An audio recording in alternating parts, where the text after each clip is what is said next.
Per day पिछले week से और ज़्यादा करने शुरू किए। 20,000 टेस्ट पर डे कर रहे हैं।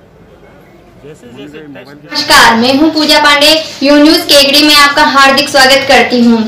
यू न्यूज केकड़ी को लाइक, शेयर और सब्सक्राइब जरूर करें और बेल आइकन का बटन जरूर दबाएं ताकि नोटिफिकेशन सबसे पहले आप तक जरूर पहुंचे। माननीय चिकित्सा मंत्री डॉक्टर रघु शर्मा आज केकड़ी में स्वर्गीय श्री शिखर चंद्र जी वैद्य के उठावने में शामिल होकर उनके चित्र पर पुष्प अर्पित किए तथा उनकी आत्मा की शांति के लिए ईश्वर से प्रार्थना की। डॉक्टर रघु शर्मा जी ने आज केकड़ी प्रवास के दौरान कहा कि लंबे समय बाद अपनी विधानसभा क्षेत्र के नागरिकों से मिलने का मौका मिला। केकड़ी स्थित आवास पर विधानसभा क्षेत्र के नागरिकों की समस्याओं से अवगत हुए और समस्याओं के निराकरण हेतु संबंधित अधिकारियों को निर्देशित किया। और ज्यादा करने शुरू किए। 20,000 टेस्ट पर डे कर रहे हैं। जैसे जैसे टेस्ट ज्यादा करेंगे पॉजिटिव केसेस ज्यादा आएंगे। और मैं बार बार कहता हूँ, पॉजिटिव केस ज्यादा आना चिंता की बात नहीं है, मृत्यु दर बढ़ना चिंता की बात है। और हमने मृत्यु दर को कम किया। पिछले एक सप्ताह में 2.2% मृत्यु दर में कमी आई है और ये कमी हम निरंतर जारी रखेंगे। अभी मुख्यमंत्री जी ने भी ये निर्देश दिए हैं, चाहे प्लाज्मा थेरेपी लगानी हो और कोई उपाय करने हो, राज्य में कोविड संक्रमण की वजह से लोगों की मौत नहीं होनी चाहिए। संक्रमण तो इसलिए बढ़ रहा है, आप देखिए कि करीब 12,000 लोग विदेशों से आए जो रुके हुए थे। वहाँ मेडिकल के स्टूडेंट्स थे कई कंट्रीज में। 100 का कंटिंजेंट आया, 100 के 100 पॉजिटिव निकल रहे हैं जांच कराते ही। ये पॉजिटिविटी वहीं से आ रही है जहाँ से आ रहे हैं, मिडिल ईस्ट से आ रहे हैं तो पॉजिटिव होकर आ रहे हैं। रशिया के जो कंट्रीज अलग हुई है, वहाँ जो बच्चे पढ़ रहे थे वहाँ से जो आए वो भी पॉजिटिव निकल रहे हैं। कुल मिला के जितनी टेस्टिंग हम करेंगे पॉजिटिव केस उतने ज़्यादा आएंगे। लेकिन पॉजिटिव केस आने से एक फ़ायदा है कि उनको हम आइसोलेट कर लेते हैं, फर्दर संक्रमण वो फैला नहीं पाए पॉजिटिव केस का पता लगने पर। अब क्या है, शुरू में जब ये महामारी आई थी तब लक्षण वाले लोग को चिन्हित करने में हमको दिक्कत नहीं होती थी। अब 80% वो लोग हैं जो पता ही नहीं चलता कि इसके कोविड पॉजिटिव है। जब आपके लक्षण नज़र नहीं आते हैं, एकमात्र उपाय है उसका टेस्टिंग, और वो टेस्टिंग ही हम कर रहे हैं। अभी हमारे 21 जिलों में हमने टेस्टिंग की फैसिलिटी बढ़ा दी है। एक भी जिले में टेस्टिंग फैसिलिटी नहीं थी जब 2 मार्च को यहाँ पॉजिटिव केस आया था पहला। 21 जिलों में हो गई, 27 जगह पर टेस्ट हो रहे हैं राजस्थान में। और पूरे हिंदुस्तान में पहला राज्य है राजस्थान जहाँ पे 41,450 टेस्ट करने की क्षमता हमारी है। और अभी अगले 15 दिन में ये 50,000 टेस्ट पर डे करने की कैपेसिटी हम बना लेंगे। 2 मशीनें अमेरिका से हमने मंगाई है, कोबोस 8800। एक मशीन की कैपेसिटी 4,500 टेस्ट पर डे करने की है। तो कुल मिला के हेल्थ इंफ्रास्ट्रक्चर पूरे राजस्थान में जो सुदृढ़ किया गया है, चाहे वेंटिलेटर्स की बात हो, आईसीयू बेड की बात हो, ऑक्सीजन के साथ जो बेड है उनकी बात हो, आइसोलेशन के बेड की बात हो, क्वारंटाइन फैसिलिटीज़ की बात हो। राजस्थान में जिस ढंग का नेटवर्क हमने बनाया है इन दौरान, कोविड के दौरान, जिस प्रदेश में एक भी जांच की सुविधा नहीं थी, 2 मार्च के बाद में ये सारा काम हुआ है। आज हमारा रिकवरी रेट पूरे कंट्री में नंबर 1 है। मृत्यु दर भी हमारी राष्ट्रीय औसत से कम है। डेली पॉजिटिव होने का परसेंटेज भी हमारा अन्य राज्यों की तुलना में कम है। और करीब 9 लाख टेस्ट हम कर चुके हैं राजस्थान के अंदर। ये सब पैरामीटर्स ये भारत सरकार संधारित करती है। हर राज्य का डाटा हम उनको भेजते हैं और आईसीएमआर हमारी ये डाटा संधारित करती है। तो जो पूरे कंट्री में सबसे अच्छा काम अगर कहीं हुआ है, राजस्थान में हुआ है कोविड से लड़ने का। लेकिन इसमें सबसे बड़ी ज़रूरत है, जो हम बार बार कह रहे हैं लोगों से, जब तक खुद आदमी जागरूक नहीं होगा, मास्क नहीं लगाएगा, 2 गज की दूरी यहाँ किसी ने नहीं रख रखी है, 2 गज की दूरी नहीं रखेगा, भीड़ में एकत्रित नहीं होना चाहिए, थूकना नहीं है बार बार, हाथ साबुन से बार बार धोना आपको, क्योंकि इसका कोई वैक्सीन, कोई दवा ना WHO के पास है ना ICMR के पास है। ऐसे में खुद की सावधानी ही आदमी को अपने बचाव का एकमात्र तरीका है। लोगों को हम अवेयर कर रहे हैं। अभी कैंपेन का पूरा 10 दिन चला है राजस्थान भर में। जहाँ सावधानी हटी और वहाँ संक्रमण बढ़ा।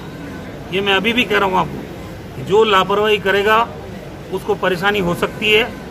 मैंने अभी भी रास्ते में कई जगह देखा बिना मास्क के लोग घूम रहे हैं। इसमें कोई बहुत बड़ी बहादुरी नहीं है कि हम इस प्रोटोकॉल को छोड़ इसका उल्लंघन करें।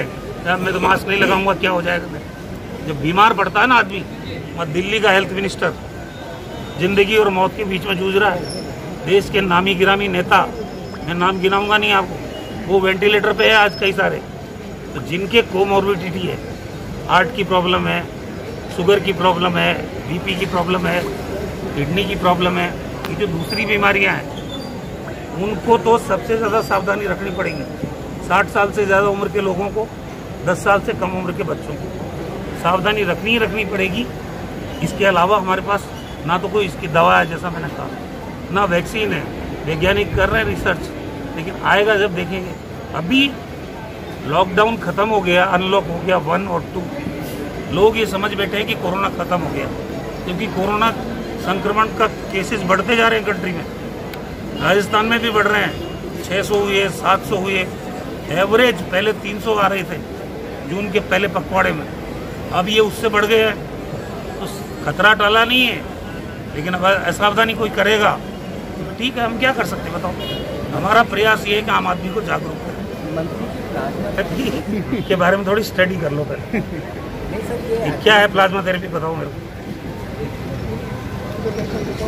जो रिकवर हुआ उसका ब्लड लेके उसका प्लाज्मा चढ़ाता, और प्रोटोकॉल ये कहता है कि ICMR हमको परमिशन देता है। पहले हमने ट्रायल की परमिशन मांगी जयपुर में, ICMR ने हमको परमिट किया और ट्रायल हम शुरू कर दिया। फिर हमने जोधपुर में मांगी, जोधपुर में हमारे को परमिट कर दिया उन्होंने। अभी हम कोटा में मांग रहे हैं। ये सारी चीज़ें जुड़ी हुई है ICMR से और भारत सरकार से।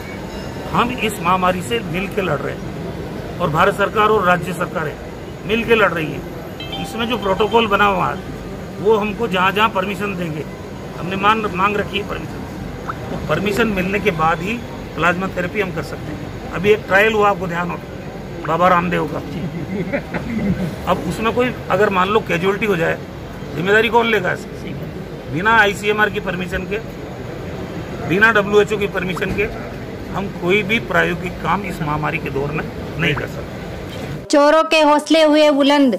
केकड़ी में चोरियों का ग्राफ बढ़ता ही जा रहा है। आज भी बगेरा रोड केकड़ी में इसी केबिन में दूसरी बार चोरी की वारदात सामने आई, जो कि चोरों के हौसले बुलंद होते नजर आ रहे हैं और छोटी दुकानें और मकानों व मंदिर के ताले रात को ही तोड़ते नजर आ रहे हैं। मंडी गेट बगेरा रोड की एक दुकान में मनिहारी व कॉस्मेटिक का सामान केबिन के ऊपर से बोल्ट और चद्दर हटाकर अज्ञात व्यक्ति ने केबिन में घुसकर करीबन 60,000 के मनिहारी व कॉस्मेटिक के सामान चुरा कर ले गए। अज्ञात चोरों के खिलाफ केकड़ी पुलिस ने मुकदमा दर्ज किया।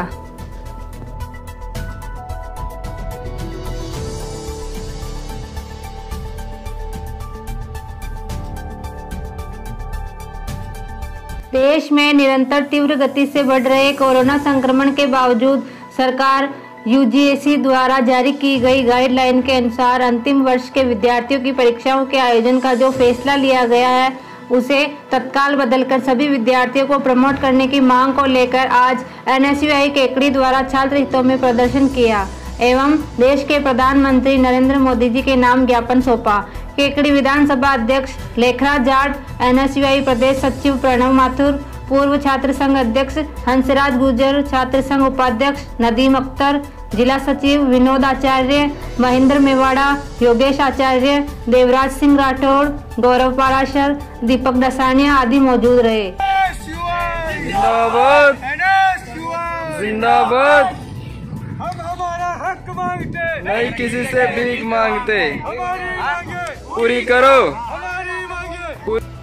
कानपुर का कुख्यात गैंगस्टर और 8 पुलिस कर्मियों की हत्या का आरोपित विकास दुबे उज्जैन में अपने कुछ साथियों के साथ महाकाल मंदिर में दर्शन के लिए आया था। विकास ने दर्शन के लिए महाकाल मंदिर की 250 रुपए की पर्ची भी कटाई थी और दर्शन करने लाइन में लगा था। उसे एनकाउंटर का भी डर नहीं था, शायद इसी वजह से उसने ये रास्ता चुना। इस दौरान वहां तैनात सुरक्षा कर्मियों को शक हुआ तो उन्होंने पुलिस को सूचना दे दी और कुख्यात गैंगस्टर पकड़ा गया।